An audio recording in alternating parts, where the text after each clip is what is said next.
It is 6:30, and I'm calling the Elgin City Council meeting for March the 5th, 2024 to order. And we will begin with our roll call with Callahan.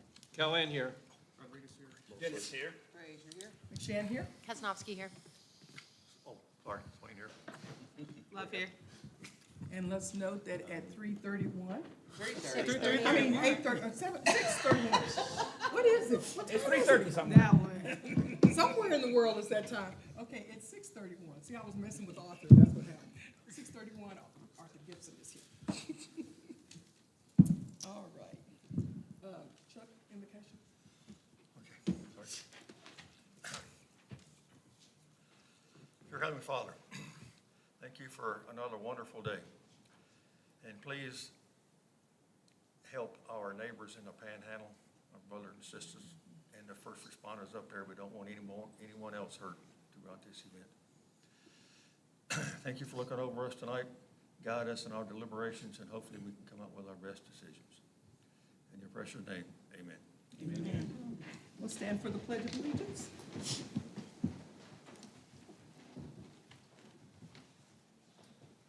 I pledge allegiance to the flag of the United States of America and to the republic for which it stands, one nation, under God, indivisible, with liberty and justice for all.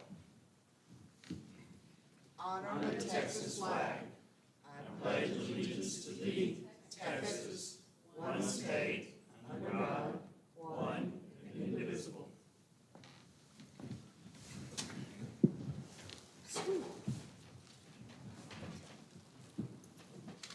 Okay, we will begin with our public comments, and let me remind you that the speaker has only 3 minutes, and no formal action can be taken by the city council on those items not posted on the agenda. Items requiring a public hearing will allow a member of the public an opportunity to speak during the public hearing and does not require a public comment form. Speakers must address their comments to the mayor or presiding officer rather than to an individual council member or staff member. All speakers must limit their comments to the specific subject matter noted on the public comment form. And tonight we have Krista Marks.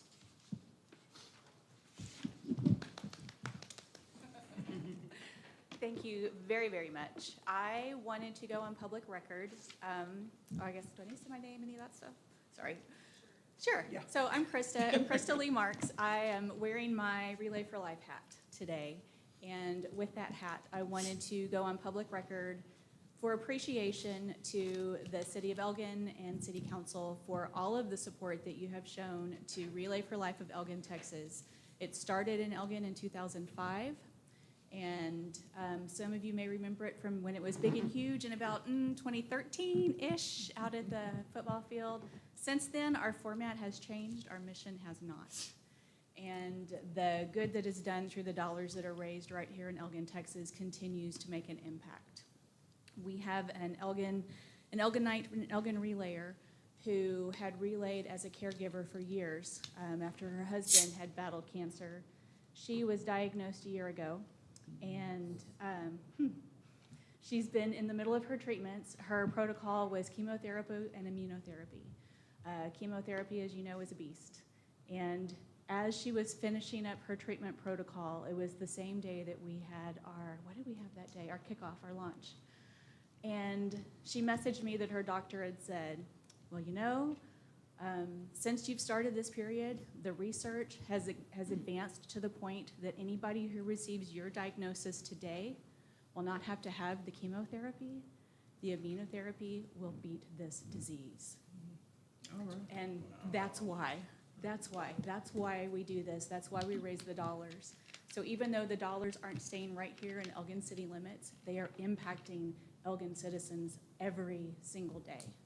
Every single day.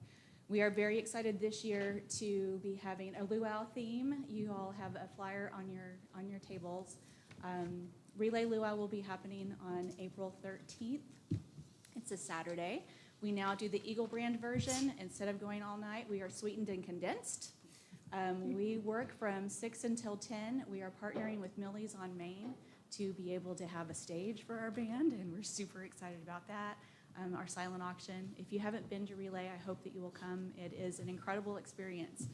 to be able to feel so much joy and so much hope while also you have the tears and the sadness in your heart, but you walk away fueled by the hope. And that's only possible in this community because of the support of y'all. So I just would like to say thank you very much.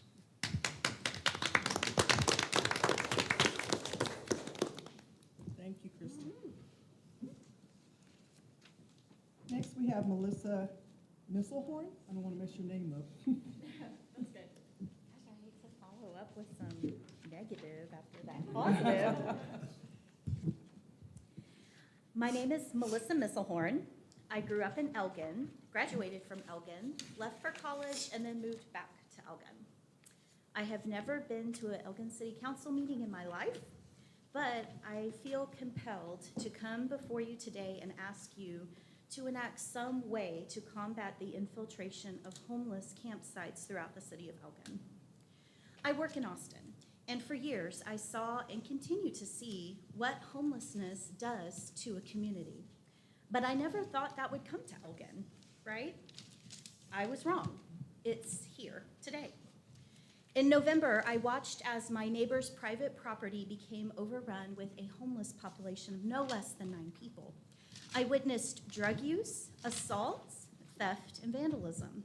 Fires were set during the day and at night, both in wooden buildings and outside, all within the city limits. The homeless population was evicted in December, returned and evicted in January, and returned evicted in late January. And at a personal cost to me and my family, we invested in window coverings and locks to feel safer. But those proactive efforts didn't stop a homeless person from breaking into my home in February. I found him in my home, in my bedroom. At yet more of a personal cost, we replaced what was stolen. We threw away food that was open and repaired what was broken by him. Cameras, more locks, more security, all more personal costs. So what's our final tab? Well, it's ongoing. There is still a homeless community behind my house in the woods on city property.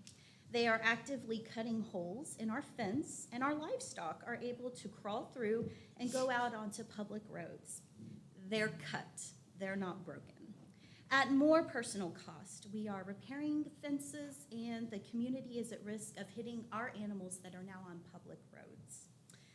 So when does this final physical, emotional roller coaster cost end for us on 2nd Street? When do I get to feel safe again? I don't know.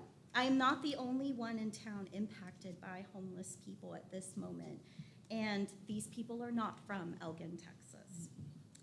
Did you know that homeless camps are in the wooded areas feet away from public schools, public parks, daycares, grocery stores, and churches across town? Do other citizens know this? If all of this happened to me within the last few months, then it can happen to anyone. It could happen to your neighbor, to your family, or to you. You can find a homeless person also in your home. No one should feel safe right now with the situation as it stands today, the status quo. I look to you, City Council members, to find a sustainable solution to this growing problem that Elgin is now experiencing. And I ask you, please do something about this. Thank you. Oh, it's right here. 603 West 2nd is where you live? Yes. Okay. Thank you. Judy Belcher. I am Melissa's mother, and I too have had an experience. I live 2 houses down from her, and actually my experience happened before hers. One day I was in the back bedroom and heard a knock at the door. I went to my living room, and there was a man already standing in my living room. And he said, "Oh, ma'am, I apologize, but I need to use your phone. Somebody is after me. And I said, get out. And I latched my door, called the police. And as he was standing on my porch, I described him, asked his name, and he wanted to talk to the police so he could be rescued from these people who were trying to chase him. Now, I don't know if this was a wild story or if it was really true, but I left it up to the police. And it was traumatizing to me. And I too would like to ask that the city of Elgin or some committees get some kind of plan in place so that other people like us aren't traumatized. And I don't want the homeless issue to grow and Elgin become a place like Austin. Thank you. Thank you.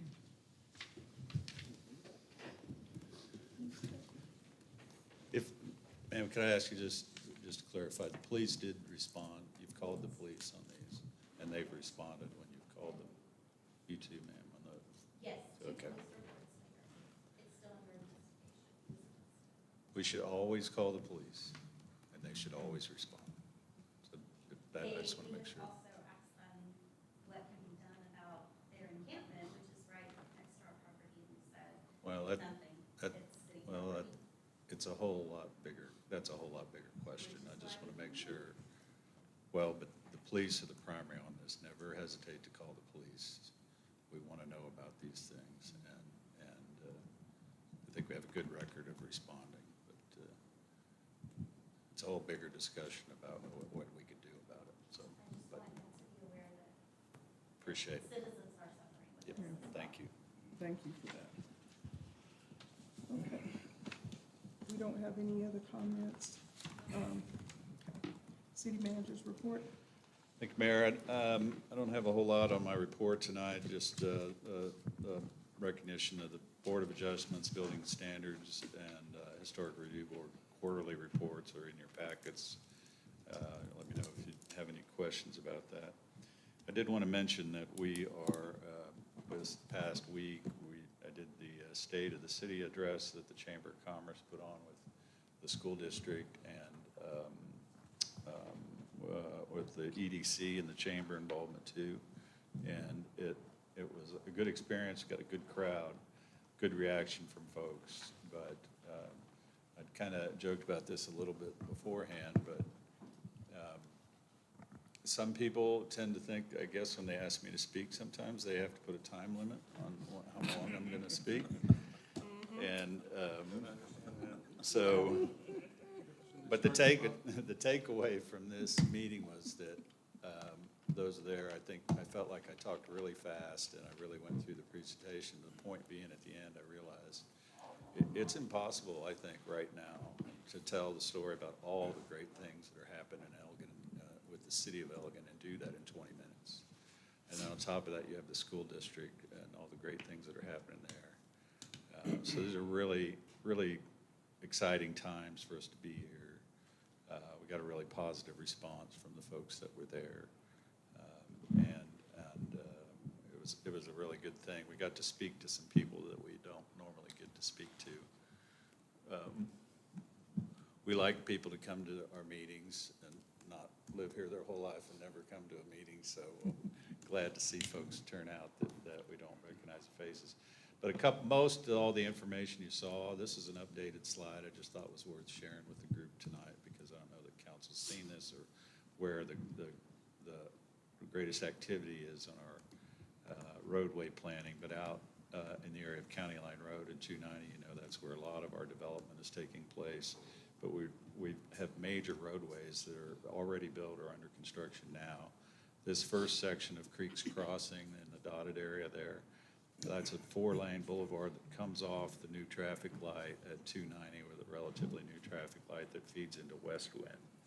So this road that goes through the Creeks Crossing development, which is on the verge of starting to build homes, that's already built. That's a 4-lane boulevard roadway that goes up to the edge of the Briarwood development. Then Briarwood, which is also under construction right now on the county line side, but they'll eventually get to the other side of their property. And they'll extend that same roadway, a 4-lane boulevard, all the way out to FM 1100. And we see that starting probably this year. So although all the work we're doing on County Line Road, there's a good, simply because they're private developers can move faster than us, that we'll see this secondary 4-lane roadway from 290 out to FM 1100, actually really close to the new entrance into the back of the high school campus, get built and be able to drive on sometime this year.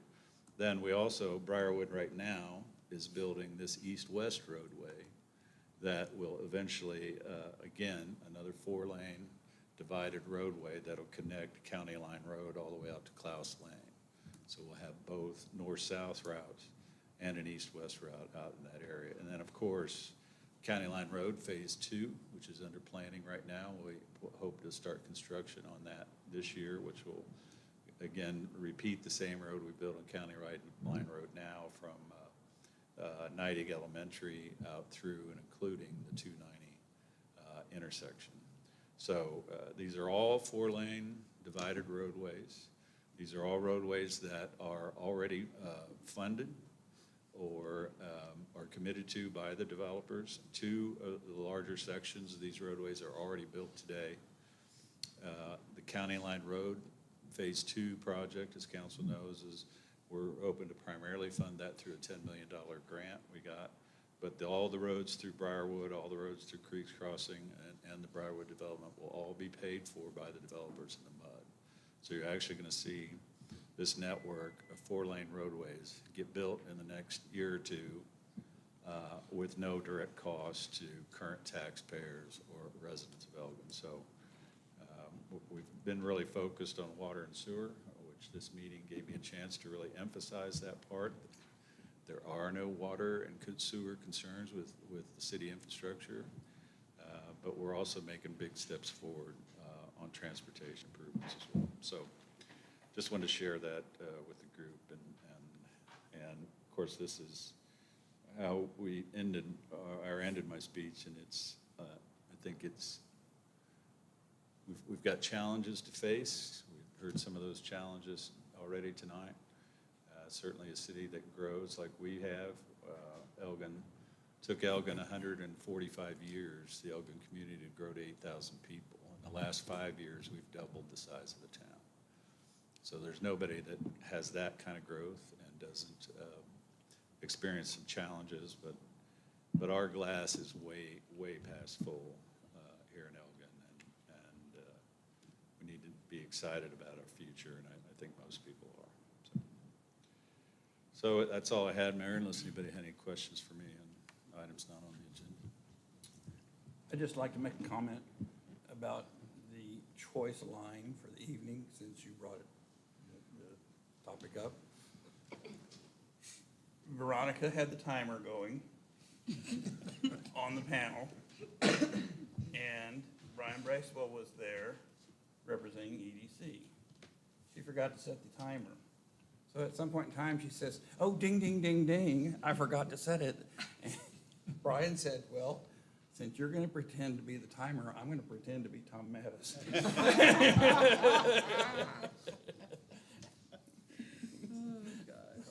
that was the choice. Okay, our consent agenda is rather long. Mayor, I got something if I can Oh, jump in there. okay, you can go. So just because it's very long, I thought we might do this little recap for everybody. So we have 15 items on the consent agenda tonight, but as with all consent items, they're all pretty routine. So actually 7 of those, or almost half those items, are simply the same routine support the city council has given to some of our traditional events in here that we have in town to Juneteenth, Relay for Life. I don't think Western Days in this pack, but the arts. Arts and Veterans Appreciation. And veterans. So those all involve routine waivers we make every year. 5 other of the items under consent are routine change orders related to Veterans Park, the police station. I think the sewer plant, relatively minor change orders that we're recommending. Routine payment on the police station.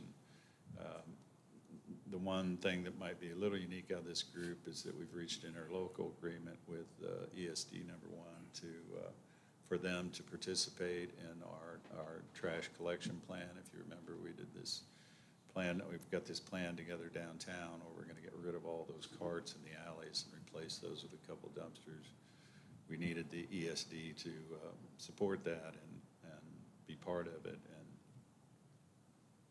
it took Amy 3 meetings and going over there, but I think she finally got them to agree. And so anyway, that's authorizing that agreement with them, and of course the meeting minutes from last meeting. So you're welcome to read them all out, Mayor, if you want to, but I thought that might help. Can I ask about item number 8? And just I assume those are sidewalks, like the sidewalk project? Yes. Can you remind me where that, Amy, can you help with that one? I think I know, but I just, This is the project that if you remember, we funded a lot of the other sidewalks, so that's why they got done. We're Yeah. waiting I walked up here the other night from here, and there was several sidewalks that were missing, so I'm hoping these are the ones that are going to address it. So this particular project is on Alamo Street, and it's the connection from South Main Street, where we have new sidewalk, down Alamo to Martin Luther King Boulevard and around to the pedestrian entrance of Thomas Memorial Park. And it creates connectivity for Booker T. Washington Elementary School from the 2 side streets that access the elementary school. yay, that's what I thought it was. I'm very happy to hear that. So we don't have any suggestion for you in terms of a timeline of when we'll be to construction yet, but this AFA is the Department of Transportation providing additional funding to the project to support how we cross the Union Pacific Railroad crossing so that we're compliant with UP's requirements for how to move pedestrians through that little section. So when we say we're changing the funding agreement, that's what it's about. Exactly. We worked It's out that how they're we're gonna do adding it. money to help us achieve the engineering requirements. Okay, but still no Thanks. timeline. But no timeline yet. Amy was a very young person when she started Safe Sidewalks to School, or Safe Walkways to School. Right? And so it's exciting to see us making this kind of progress on this. I do want to ask, Amy, I've had a conversation with some people that are over in Ward 1, that they're concerned that they're not painted walkways, crosswalks across Main Street. Is that anything that we've had conversation about? Well, that would depend on what intersection we're at, and of course, if it's Main Street, that's Loop 109, which requires coordination with the Department of Transportation. So we'd be glad to email with you and get that figured out. Okay, yeah, I think it might be good to consider that. It's easy. And Chuck, I think the part you were referencing is we're actually doing sidewalk repairs right now. So what you were talking about, it may be pieces that we're in the process of repairing or replacing. I rarely walk that far, but I got to cross the road. Okay. Okay, any other questions, comments on our consent agenda? I'll make a motion. Okay, do I hear a second? I'll second. All right, will be Kazabanowski. Kaznowski, yes. Gibson, yes. Swain, yes. Love, yes. Callahan, yes. Rodriguez, yes. Dennis, yes. Fraser, yes. McShane, yes. Okay, now we move on to new business. And the first one is an ordinance acknowledging receipt of certificate of unopposed status pursuant to Section 2.052 Texas Election Code, declaring unopposed candidates to be elected to their respective offices and canceling the May 4th, 2024 general election for the mayor at large and canceling the May 4th, 2024 general election for Ward 1 and canceling the May 4th, 2024 general election for Ward 2 and declaring the unopposed candidate to be elected to the respective offices, providing for a savings clause and repealing conflicting ordinances. Thank you, Mayor. It's a routine thing that we've done sporadically over the years where unopposed races, we can cancel those. And so as the mayor's read here, that would be Mayor, Ward 1 and Ward 2 won't be on the ballot. Madam Mayor, I make a motion to pass the ordinance. I'll second. All right, we'll begin with Mayor Pro Tem Brazier. Frazier, yes. McShane, yes? Kaznowski, yes. Gibson, yes. Swain, yes. Love, yes. Callahan, yes. Rodriguez, yes. Dennis, yes. Motion carries.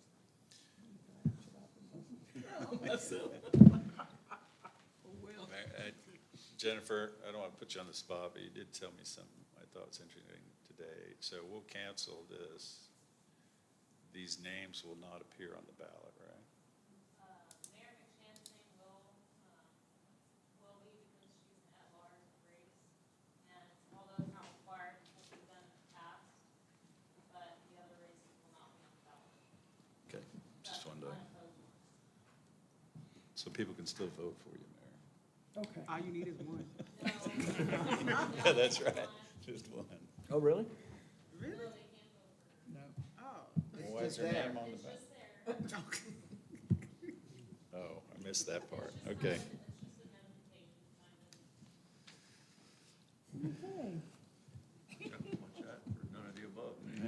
Oh, Okay, number 2, a resolution of the City of Elgin, Texas, authorizing the City Council to approve a street resurfacing plan for the 2024 season and providing direction to staff. Thank you, Mayor. This is actually a process we started a couple of years ago.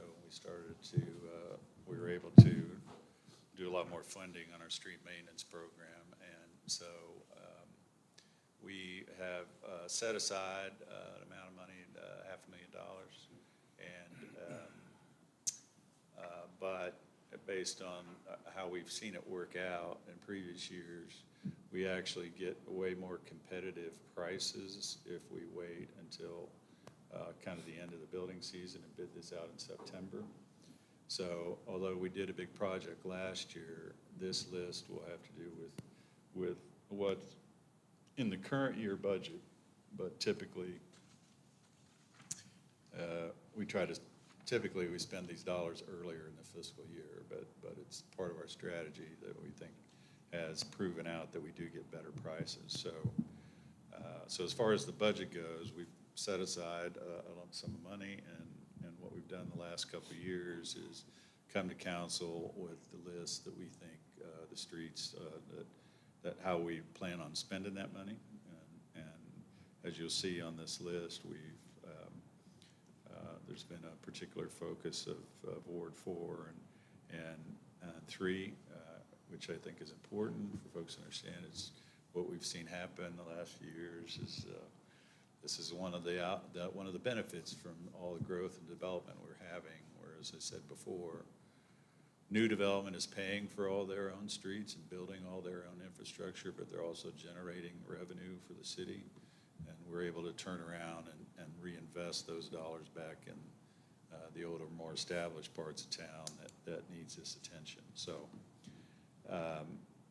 as it relates to this list in the streets, what I propose we do is just we wanted to talk about it, answer any questions you might have, get it on the record, but we'll give you between now and the next meeting to kind of think about it.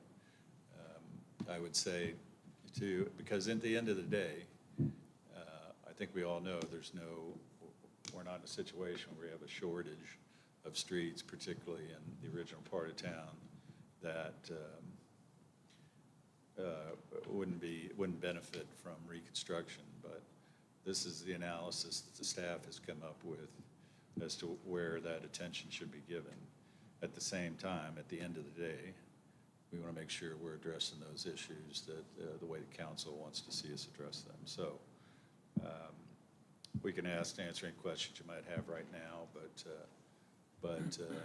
it's more for y'all to think about it, and if there's a particular area you'd like addressed or thought about or considered, we can do that.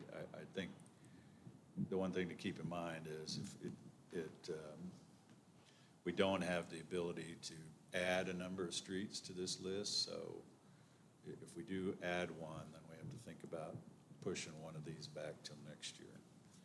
But as you can probably gather from this, a significant part of this investment is for this year, is to build new streets around the police station. Obviously, Depot Street needs to be reconstructed. The alley behind there needs to be rebuilt. So that's frankly a big chunk of this money for this year. But like I said, at the end of the day, we want to make sure we're on the same page at council about exactly where we're spending these dollars. Any changes from the plan that we looked at? Looks like racked and stacked and all that. No, I mean, that's really our guiding principle. We try to look at that. We do have, as the mayor knows, we do long-term planning and strategic planning, and anyway, so we have a master plan that we follow, but every year at this stage, we'll still go out. We're not so wrapped up in that. We'll still go out and assess, maybe this street needs more attention now, and it can't wait for, if it's on year 2 or 3 of the list. So we'll move some up and then move some back. We don't stick exclusively to that schedule. We still make annual assessments to see where we're at on the different conditions. And of course, every year we're trying to do more asphalt overlay and try to do more curb and gutter. As we all know, the chip seal is cheaper and goes, we can do a lot more chip seal, but they don't stand up, not as quality as the asphalt overlay, so.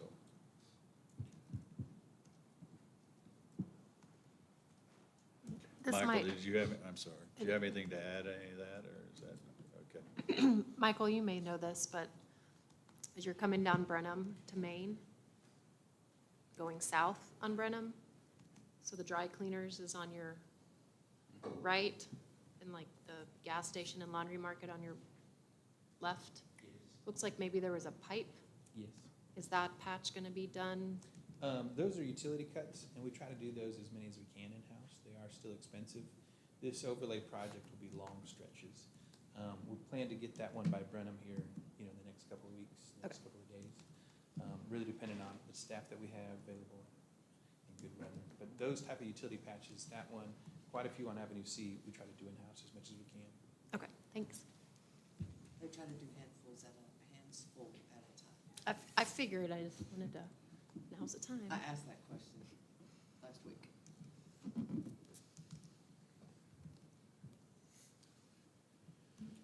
So we'll just bring this back for a final vote next time.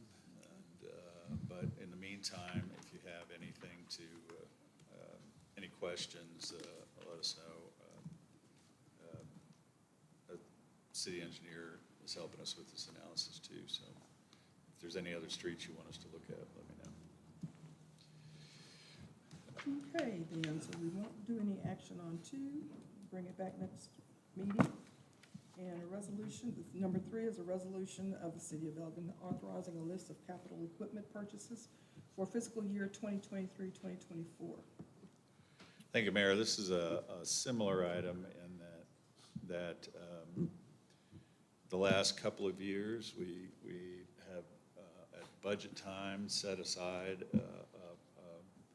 amount of money and then have reviewed that during the year with the council about what we intend to spend that money on in the way of replacement equipment. So this is ripe to be voted on tonight. We're just sharing the information. As you can see, we've set aside a little more than $500,000 to keep up our equipment. I know those have been around for a while.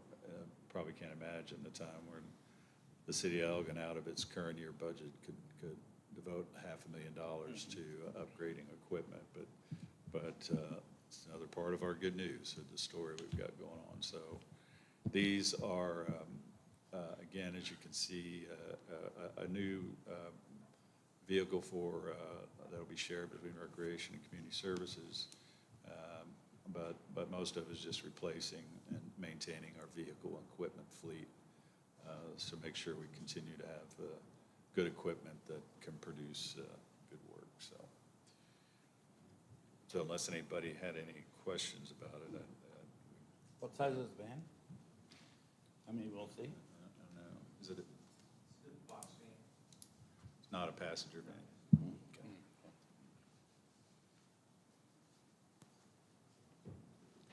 Do we have any questions, comments?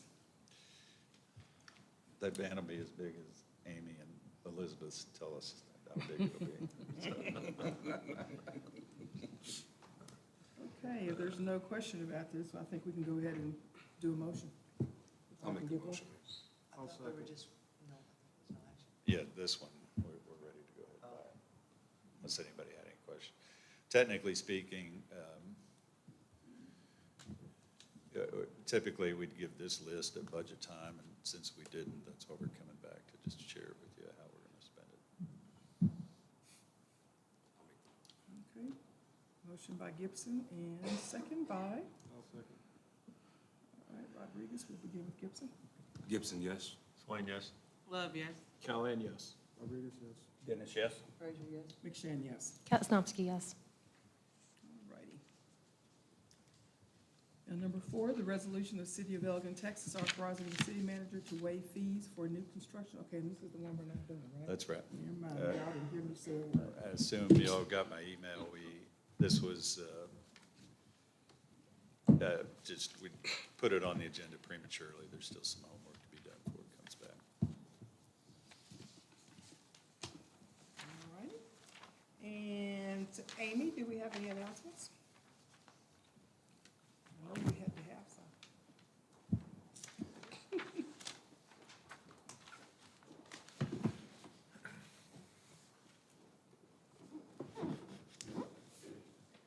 So I will keep it brief, but next week, Elgin ISD celebrates letting the kids run free for 5 days. And Parks and Recreation and the library celebrates with them by holding all kinds of fun, amazing programs during the day and in the evenings. So go to our website, elgintexas.gov, check out the social media, all the things. Let us know if you need a print flyer, because we've got those too. But there is stuff for the kids every single day, and it's all really fun and amazing. So whether or not you have kids, you could still come to the events. We'll either put you to work, or you can enjoy just watching all the kids have fun. But yeah, next week's a big week. March is a big deal. And we wish everybody a safe and happy spring break. And that's all I got for you. Easter egg hunt. It's a reading thing. Oh, well, so Friday is, thanks so much, council members. I love you guys pay attention to the stuff we send out. So we are having a big kickoff to kick off spring break on Friday. The bookmobile that you heard about at your last meeting, the Friends of Elgin Library secured a really amazing grant from the Texas Methodist Foundation, and we will, thanks to the school district's partnership, have a school bus here at the library. We're gonna have the parking lot shut down on Friday. Pay your utility bills online or in person in City Hall. We love seeing your happy faces, but we do make it easy. You could just pay online. Meanwhile, parking lot and drive-through will be closed, and we will have bounce houses and all kinds of fun stuff to go with the bus, and lots of fun, free programs, cool things. So that, I think, is from 12 to 4 on Friday, and really encourage you to come. Definitely try to pop in and see that. Thanks for the reminder. The Easter egg hunt. There's an Easter egg hunt Saturday, March 23rd. Did I get that right? Yeah, I think so. Okay. And this year, we're doing it at Morris. Morris. Are you sure? No, not Morris. Yeah, Elgin the other Memorial. Okay. The Elgin Memorial Park. There we go. Have to switch things up a little bit because Thomas does not have a playground and is massively under construction as we build the new playground. So you can come hunt eggs on the 23rd, all ages, at the appropriate time. Please let your children hunt the eggs. There's a time for grown-ups to hunt eggs, not with the kids. What else have we got? You guys are, Shop and Stroll is the 14th. is the 14th, that's true. I'm gonna get fired today. And it's gonna be a St. Patty's Day theme. All that glitters is green. And St. Patty's Day is the theme for the March 14th Sip, Shop, and Stroll. Touch your truck on Monday. Well, that's a special announcement for a spring break event, Councilmember Swade. It's on Chuck's calendar. Yeah, that's right, we saw that. Touch a truck. And all kinds of trucks and other wheeled vehicles. We are pretty equal opportunity when it comes to the vehicles that get showcased at Touch a Truck. It's not just trucks. All the more reason to come see. We're gonna go fishing. There's just, it's a bunch of stuff, so. Amy said just come out. That's right, every single day. You keep on our social media and checking out the news flashes on the website, and you will know where you need to be. All right, thanks, y'all. I'm gonna say something about something I talked to Amy about the other night. You're okay with it? There's an event coming up in this area that's gonna be very, very exciting because we're within miles of the zone of totality for the eclipse on the 8th. And if you haven't made plans to do something about that, you need to start because this place is gonna get pretty crowded, especially Austin and East. And there's a 100-mile strip between South Texas and the northern border that is gonna be just packed with people. And so we'll have a lot of traffic, I imagine, here. And Amy says that they're already kind of making preliminary plans on how to handle that influx. Right, so Chief is on top of all the associated emergency management potentials related to the eclipse and the volume of people passing through. Christina and the Downtown Main Street Group are trying to capture some of those people. So we have a new section on our website, Eclipse 2024. And for the businesses that might be doing something to encourage you to stop and visit, get your gas, get your coffee, et cetera. If they're doing eclipse-related themed things, we're gonna share that on our website. And then the library and parks will have some educational things leading up to the eclipse. You can always order your eclipse supplies online, but you've gotta have glasses especially. And the one place I know of for sure in Elgin that is selling eclipse glasses is the Owl Wine Bar and Home Goods Store. But And that's not just any don't sunglasses. get caught without official ISO-rated eclipse glasses. Otherwise, you have to watch the eclipse through the colander from your kitchen, That's right. which is a cool way to do it, but it's not quite the same. Yeah. Okay. Mayor, if I could, real quick, I want to recognize the Louvier family there in the back. You're representing Troop, I forget the number. 473-182. And they had an education requirement and decided, where could we go to see the best city council in the area? And to,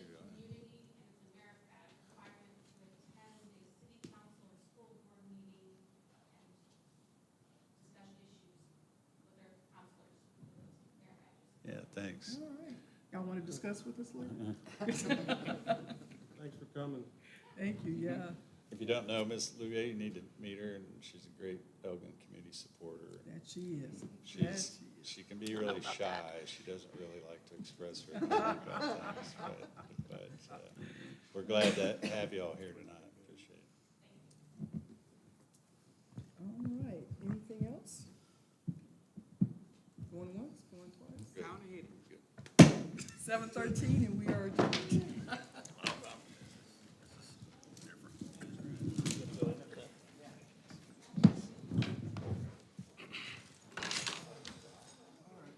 All righty.